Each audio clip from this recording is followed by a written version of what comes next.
we are talking about motion in a magnetic field. तो देखो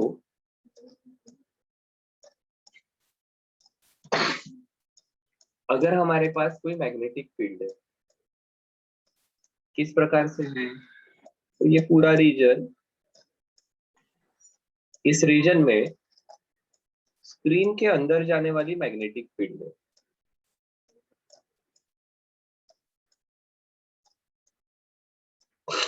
ठीक है,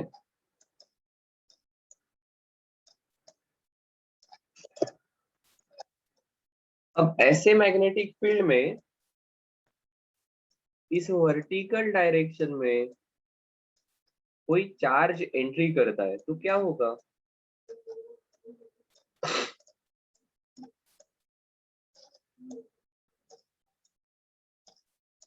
तो सर देखो, ये मैग्नेटिक फील्ड अगर बी है which is inside the plane of paper, और यहाँ पर इस कोई वर्टिकल डायरेक्शन में चार्ज एंट्री कर रहा है, सो डेफिनेटली इस चार्ज के ऊपर फोर्स लगेगा। कौन से डायरेक्शन में लगेगा ये फोर्स?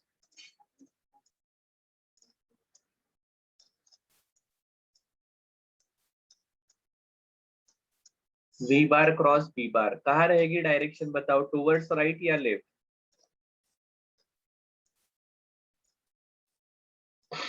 देखो V के तरफ से B के तरफ जा रहा हूं, my thumb is pointing towards left, this force will be in left direction.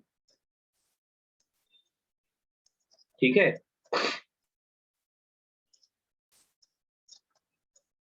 अब इस फोर्स के कारण क्या होने वाला है, ये स्ट्रेट डायरेक्शन में जाने वाला चार्ज लेफ्ट डायरेक्शन में मुड़ना शुरू करेगा।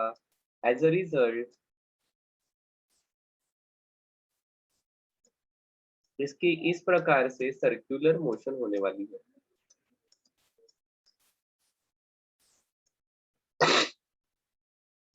विथ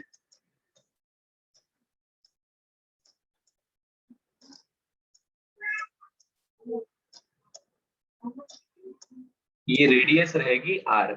अब देखो, कोई भी पार्टिकल जो सर्कुलर मोशन में रहता है उसके लिए सेंट्रीपिटल फोर्स लगता है which should be directed towards centre.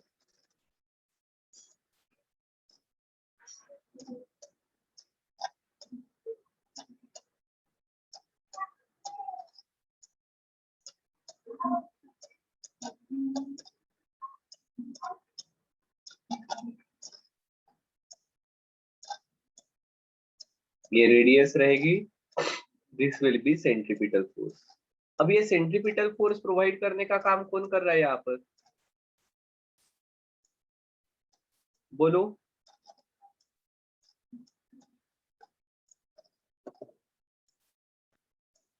एक सेकंड ना,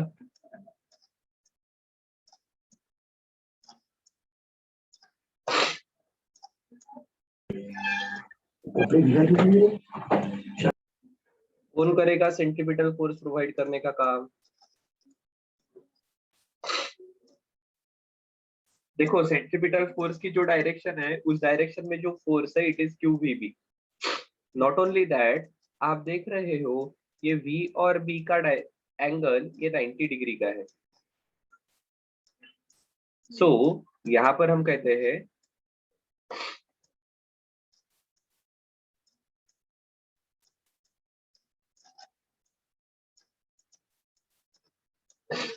centripetal force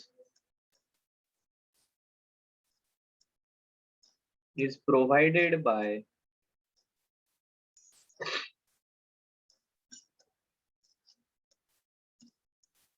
magnetic force and hence mv square upon r should be equal to QVB. Magnetic force QV bar cross B bar is QVB sin 90 which is equal to QVB. सही है? तो यहां से you can easily find out value of radius of this circle. r इधर चला गया, qv भी नीचे आया, सो एक v स्क्वायर का एक v इस v के साथ कैंसिल हुआ, mv अपॉन qv। क्या सही है क्या?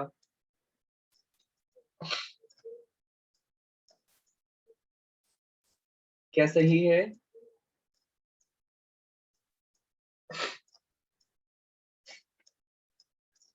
सो हम नोट ये करेंगे, if v bar and b bar are perpendicular to each other,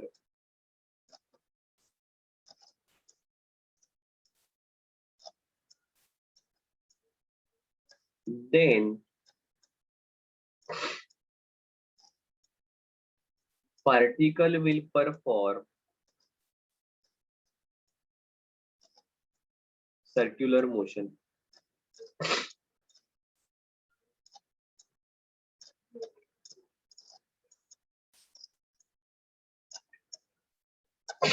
particle circular motion perform करने वाला है। क्या सही है?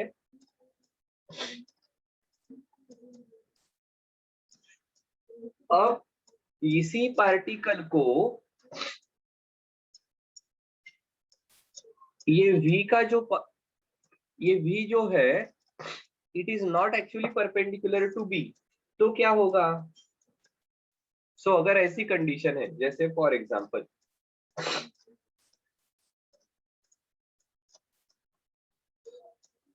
ये y डायरेक्शन रहेगी,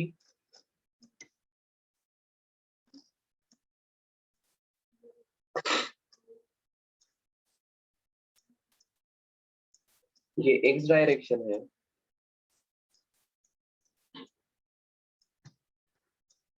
और ये z डायरेक्शन है।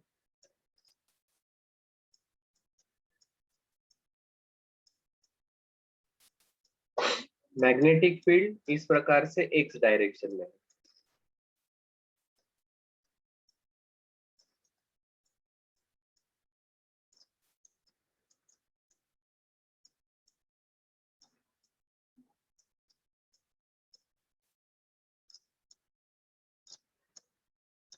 ठीक है, अब इस प्रकार के मैग्नेटिक फील्ड में ये हमारा चार्ज आ रहा है with velocity v. This velocity is not perpendicular to magnetic field. So देखो यहाँ पर हमें क्या कहना पड़ेगा? सर देखो वेलोसिटी तो परपेंडिकुलर नहीं है, but we can have this component of velocity. एक component will be in x direction and another component in y direction, vx vy. तो अब इस q चार्ज पर जो फोर्स लगने वाला है वो कितना रहेगा?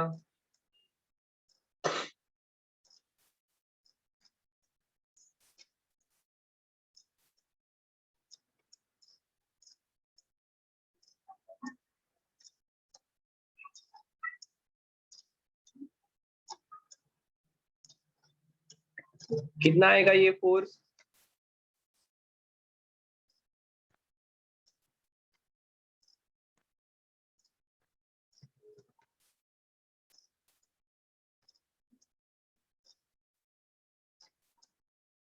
तो देखो Vx और B ये दोनों सेम डायरेक्शन में है, साइन 0 इज 0, इसलिए ये फोर्स 0 आएगा। सो नेट फोर्स रहेगा Q Vy इंटू बी। अब Vy मतलब ऊपर के डायरेक्शन में, B मतलब इधर,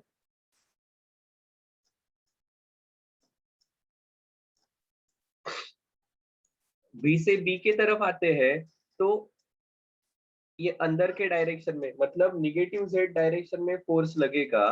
एज अ रिजल्ट ये पार्टिकल इस प्रकार से सर्कुलर मोशन परफॉर्म करेगा। अब देखो ऐसी सर्कुलर मोशन रहेगी ना।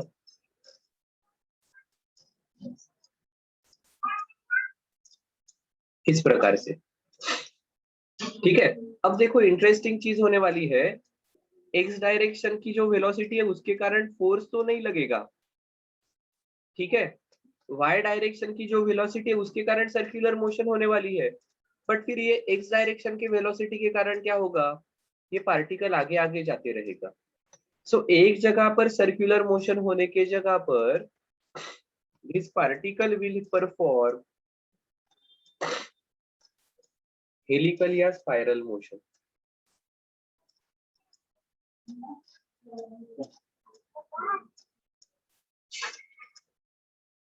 आ रहा है क्या ध्यान में क्या हो रहा है?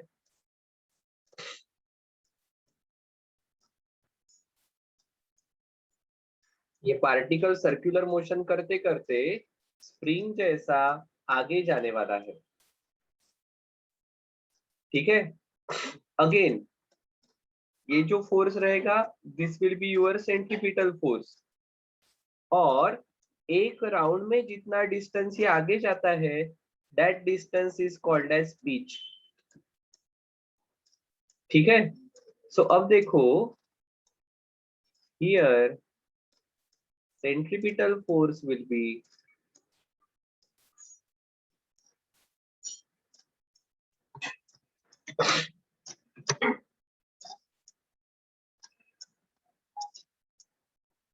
mv square upon r, mvy square upon r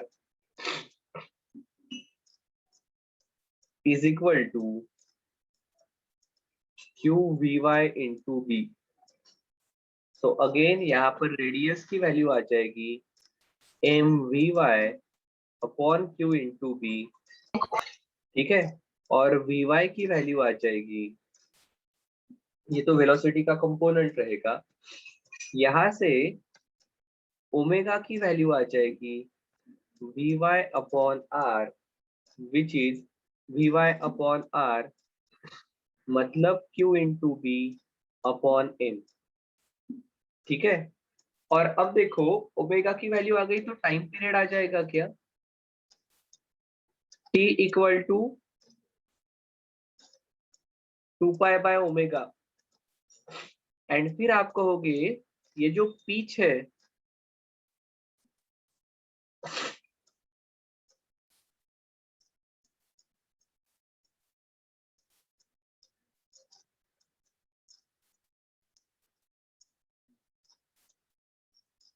ये आपका फोर्स था, और अब आप कहोगे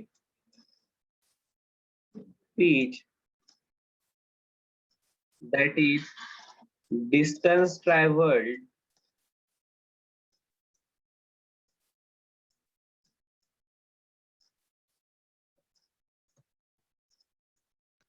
इन x direction in one round. x direction इस केस में will be equal to x direction की velocity vx into time period. क्या सही है क्या? ये आने वाली है vx की वैल्यू और टाइम पीरियड रहेगा 2 pi upon omega which is qb upon m। तो ये पूरा आ जाएगा 2 पाई vx into m upon qb। आया क्या ध्यान में?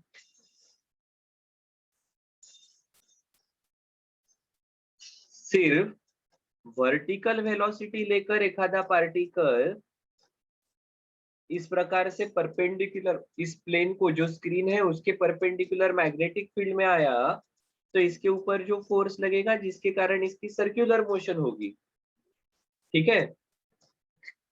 अगर मैग्नेटिक फील्ड यूनिफॉर्म है तो ये और v कांस्टेंट है तो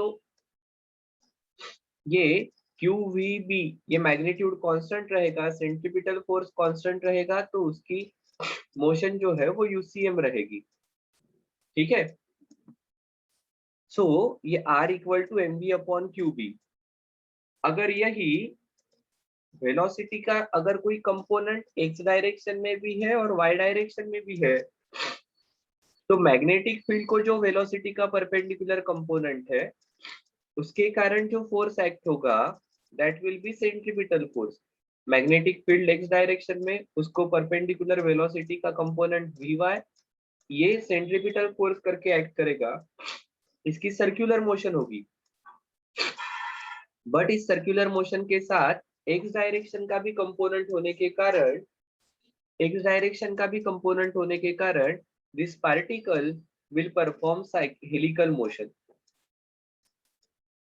ठीक है, ये पार्टिकल हेलिकल मोशन परफॉर्म करेगा, जहां पर उसकी radius will be M V Y upon Q B, omega V Y upon R that is Q B upon M, time period 2 pi by omega, और pitch that is distance travelled in one round will be horizontal, आगे जाने की velocity into time period. ठीक है, ये peach वाला part है।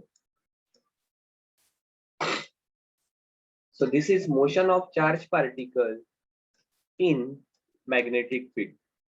अब इस मैग्नेटिक फील्ड के साथ इलेक्ट्रिक फील्ड भी आ गई, तो क्या होगा वो भी समझ लेते हैं।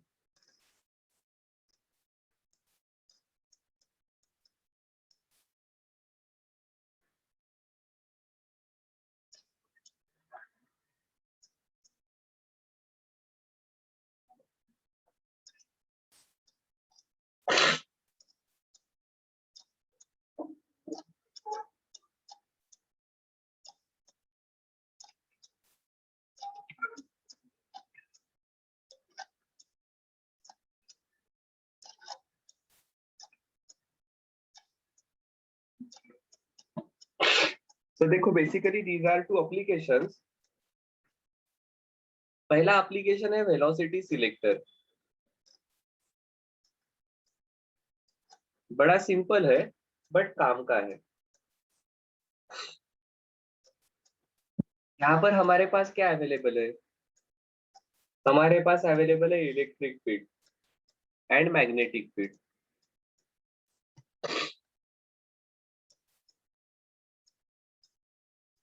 This is direction of electric field, this is direction of magnetic field. और ऐसा होते हुए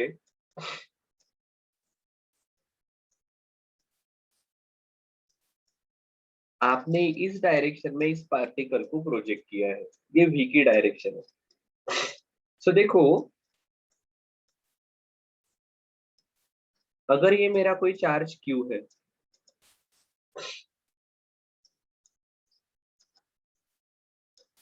ये v की डायरेक्शन है और ये b की डायरेक्शन है।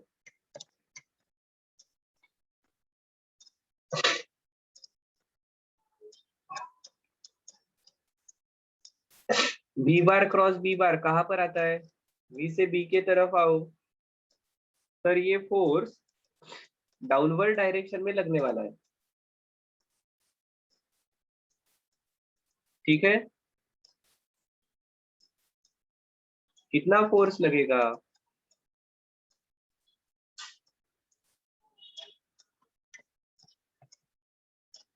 क्यू वी बी, v और b perpendicular to each other, sin 90 की वैल्यू 1, सो ये फोर्स क्यू वी बी रहेगा। बट देखो, if it is positive charge तो इसके ऊपर इलेक्ट्रिक फील्ड के कारण अपवर्ड डायरेक्शन में फोर्स लगेगा, एंड दिस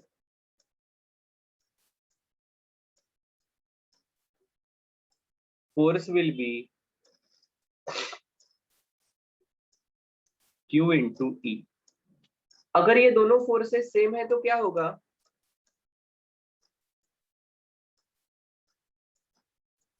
नेट फोर्स कितना लगेगा? 0। बहुत बढ़िया। देखो, अब इसका मतलब क्या है और इसका एप्लीकेशन कैसे रहेगा समझ लेते हैं। If a particle with charge q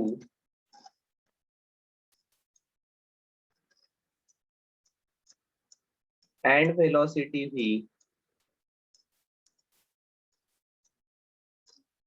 is projected in a region where electric field and magnetic field are as shown in figure,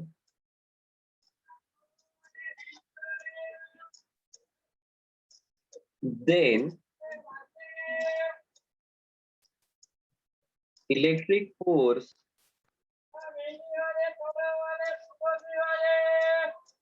and magnetic force acting on particle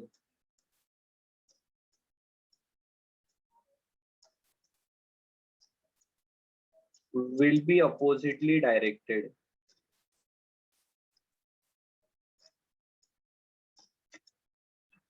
Then तो ऐसे केस में देखो, for particles having velocity v will experience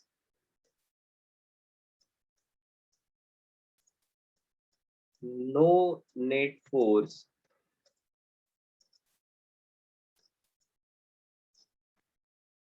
ठीक है, because magnitude of magnetic force equal to magnitude of electric force, जो कि आप लिखोगे QVB equal to Q into E, Q cancel, V की वैल्यू आ जाएगी E अपॉन B।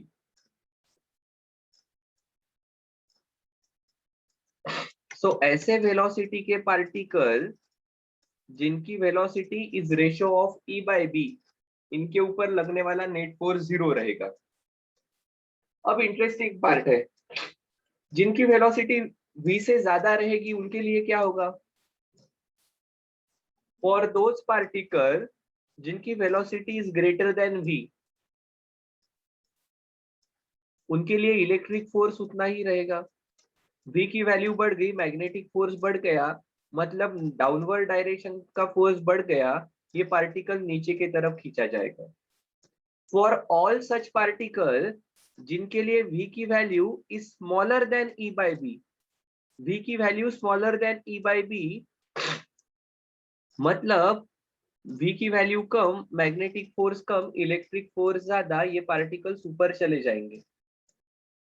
सिर्फ V वेलोसिटी के particle where V is E by B, ऐसे पार्टिकल पर नेट फोर्स 0 रहेगा, और ऐसे पार्टिकल ही यहाँ पर स्ट्रेट डायरेक्शन में जाने वाले हैं। सो इनडायरेक्टली आपने बहुत सारे पार्टिकल है विथ वेरिंग वेलोसिटी, उन पर फिल्टर लगा दिया और सिर्फ V वेलोसिटी के पार्टिकल बाहर जा रहे हैं। कम वेलोसिटी के पार्टिकल ऊपर जाकर टकरा रहे हैं किसी प्लेट पर, ज्यादा वेलोसिटी के पार्टिकल नीचे वाले प्लेट पर जाकर टकरा रहे हैं। Only particle whose velocity is v which is equal to E by B in magnitude, ये अनडेविएटेड आगे जाएंगे। सो इस प्रकार से E और B की वैल्यू एडजस्ट करके आपको जिस वेलोसिटी के पार्टिकल चाहिए, सिर्फ उतने ही वेलोसिटी के पार्टिकल्स आपको मिलेंगे। That's why this application is called as velocity selector। आया क्या ध्यान में?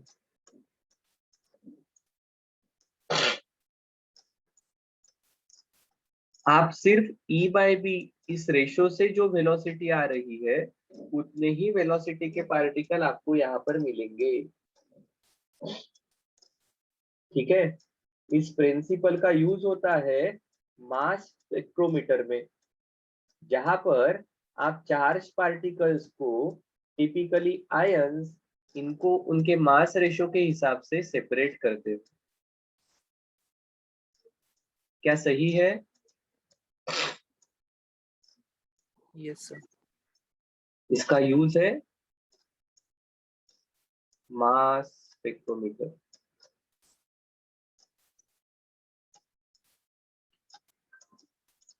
सो इस प्रकार से combined electric and magnetic field होगी, तो आप बाकी की वेलोसिटीज फिल्टर आउट कर सकते हो। सिर्फ v which is equal to E by B, इस वेलोसिटी के पार्टिकल आपके पास आएंगे। और ये वेलोसिटी कौन सी रहेगी, ये electric field and magnetic field vary करके आप डिसाइड कर सकते हो। अब इसका दूसरा एप्लीकेशन है, वो भी इंटरेस्टिंग है, विच इज साइक्लोट्रॉन।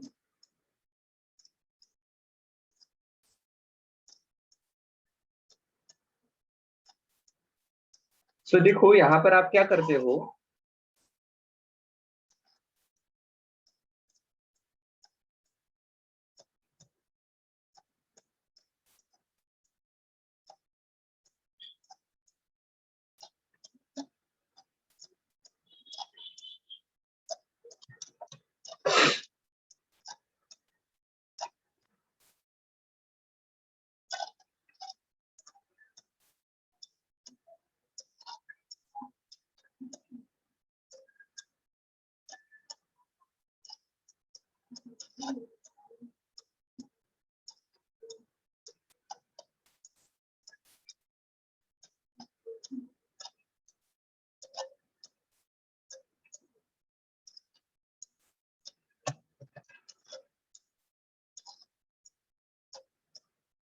इस प्रकार के दो डीज रहेंगे,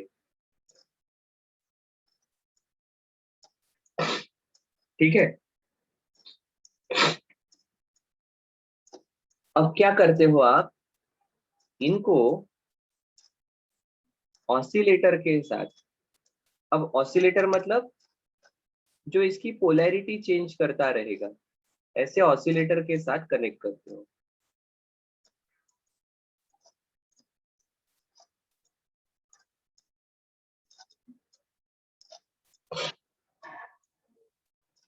अब क्या करोगे आप, यहाँ पर यूनिफॉर्म मैग्नेटिक फील्ड रहेगी। सपोज यहाँ पर इस प्लेन से बाहर आने वाली मैग्नेटिक फील्ड है, ठीक है। ये देखो, ये जितने चाहिए उतने डॉट्स अपन दिखा सकते हैं, हाँ। ये अपने हाथ में है कि कितना टाइम पास करना है, अपन बहुत ज्यादा नहीं करेंगे। सो इस प्रकार से बाहर आने वाली मैग्नेटिक फील्ड है। अब यहाँ पर इनको कहा है डीज को D1 D2। यहाँ पर आपने सेंटर से एक पार्टिकल को प्रोजेक्ट किया, यहाँ पर इसकी शुरुआत में कुछ वेलोसिटी रहेगी। अब देखो, ये v की डायरेक्शन है, ये बाहर आने वाली b की डायरेक्शन है, v से b के तरफ आते हैं, तो इसके ऊपर इस डायरेक्शन में फोर्स लगेगा। अब इस फोर्स के कारण इसकी सर्कुलर मोशन होने वाली है। अब आप क्या करते हो, if it is positively charge particle, if it is positively charge particle, तो इसको अभी निगेटिवली चार्ज रखते हो। निगेटिवली चार्ज रखने के कारण जब इसकी इस प्रकार से मोशन होगी, ये इस डायरेक्शन में एसिलरेट होगा, ठीक है। सो एसिलरेट होगा तो इसकी रेडियस थोड़ी सी बढ़ेगी। जब ये इस साइड में जाता है, ये ऑसिलेटर क्या करता है, इसकी पोलैरिटी पॉजिटिव करेगा, एक्सक्यूज मी, इसको निगेटिव कर देगा। अब ये पॉजिटिवली चार्ज पार्टिकल इसके तरफ अट्रैक्ट होगा, इस पॉजिटिव के कारण रिपेल होगा, इसकी रेडियस और बढ़ेगी। जैसे ही ये यहाँ पर गया, इस ऑसिलेटर ने फिर से उल्टा काम कर दिया, इसको पॉजिटिव किया तो ये इसको रिपेल कर रहा है, इसको नेगेटिव कर दिया तो ये इसको अट्रैक्ट कर रहा है। ये रेडियस इस प्रकार से बढ़ते जाएगी, नॉट एनरिच रेडियस बढ़ेगी, this particle is continuously accelerated, इसकी वेलोसिटी भी बढ़ती जाएगी। तो इस प्रकार से ये ऑसिलेटर इसकी वेलोसिटी बढ़ाने का काम करता है। अब इट ऑल डिपेंड्स ऑन इसकी फ्रीक्वेंसी कितनी रहेगी, जिसके कारण इसके कितने राउंड्स होंगे और ये कितना एसिलरेट होगा, ये डिपेंड करेगा। धीरे धीरे इसकी वेलोसिटी बढ़ेगी,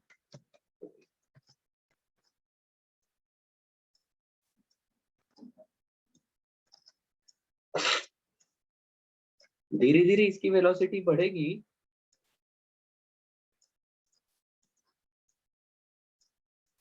ये highly accelerated particle with tremendous velocity एक बार उतनी वेलोसिटी अचीव हो गई तो यहाँ पर एग्जिट से बाहर निकलेगा।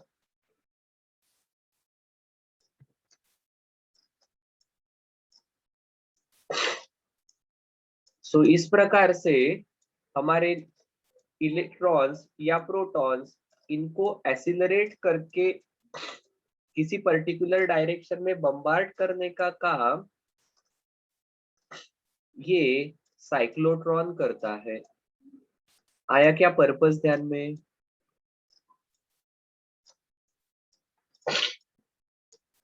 ठीक है, यहाँ से ये हमारा चार्ज, और ऑब्वियसली देखो यहाँ पर चार्ज पार्टिकल लगेगा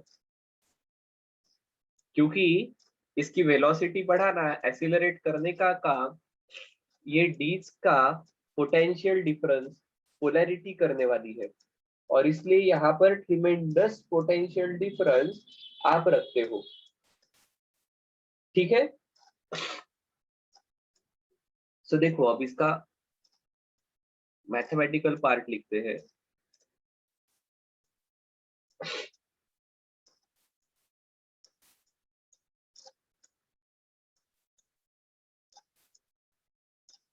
पहले तो थोड़ी थ्योरी लिखते हैं। इन cyclotron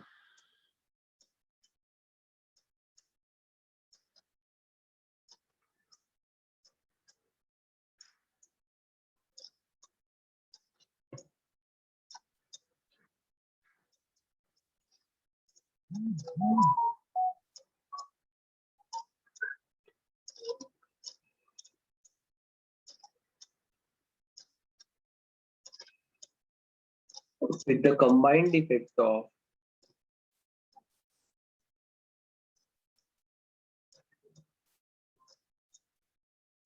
electric and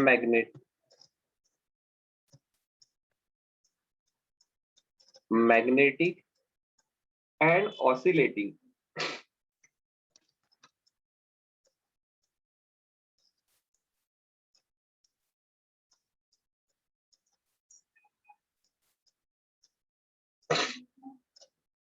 an oscillator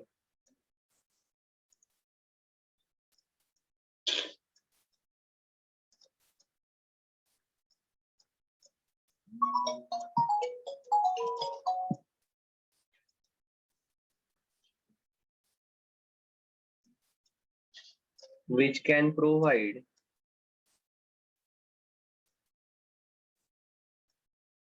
high potential difference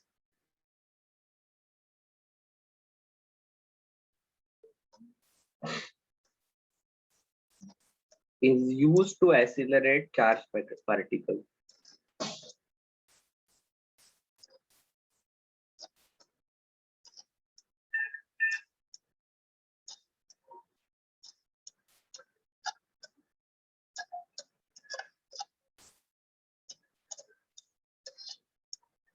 ठीक है, अब देखो आपको पता है यहाँ पर लगने वाला फोर्स कितना रहेगा? सेंट्रीपिटल फोर्स का काम करने वाला है हमारा magnetic force QVB which will be mv square upon r। ठीक है, सो यहाँ से r की वैल्यू आ जाएगी हमारी mv अपॉन QB। ठीक है, अब इसका टाइम पीरियड भी हम लिख सकते हैं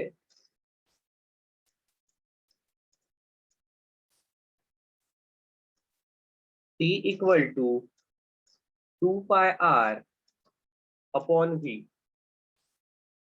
ठीक है, क्या मैं यहाँ से v की वैल्यू भी लिख सकता हूँ क्या? देखो एक v चला गया इस v के साथ, सो v की वैल्यू आ जाएगी इसी रिलेशन से, देखो QBr अपॉन m। सो ये टाइम पीरियड आ जाएगा 2 pi r upon Q B R upon M, R R cancel, ये बन जाएगा 2 pi M upon Q B. अगर टाइम पीरियड आ गया तो आपको फ्रीक्वेंसी पता रहेगी।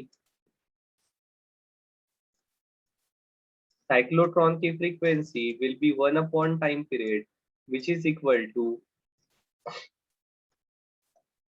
1 upon 2 pi m upon qb, that is equal to qb upon 2 pi m.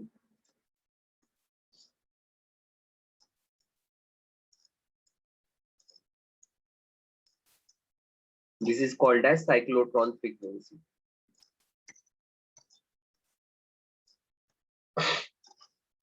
यहाँ पर हम नोट डाउन कर लेंगे।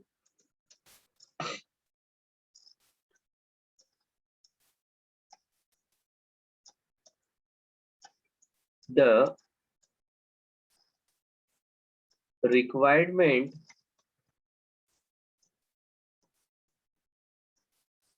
for cyclotron to work effectively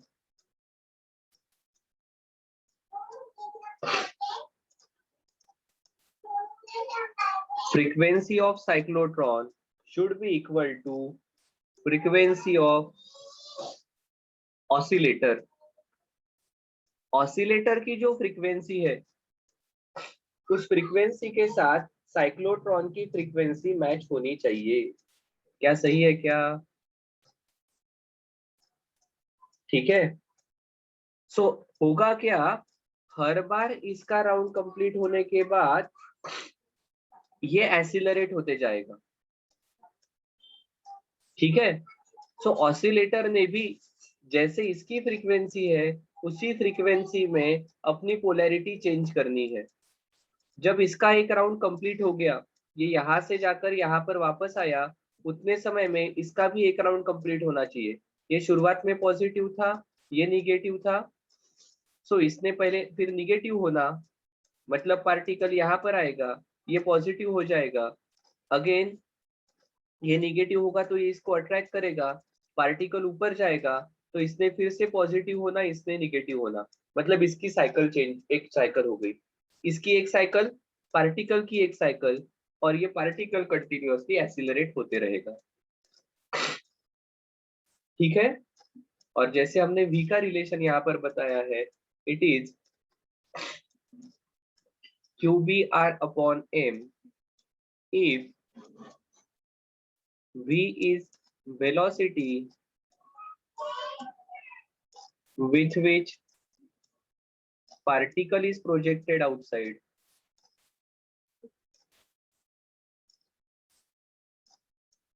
तो उसकी काइनेटिक एनर्जी रहेगी हाफ mv स्क्वेयर, ये qbr अपॉन m आ जाएगा ना। सो देखो हाफ mv स्क्वेयर मतलब ये आ जाएगा q square b square r square, नीचे m का स्क्वेयर है, इसके साथ एक m कैंसिल हो जाएगा, अपॉन 2m।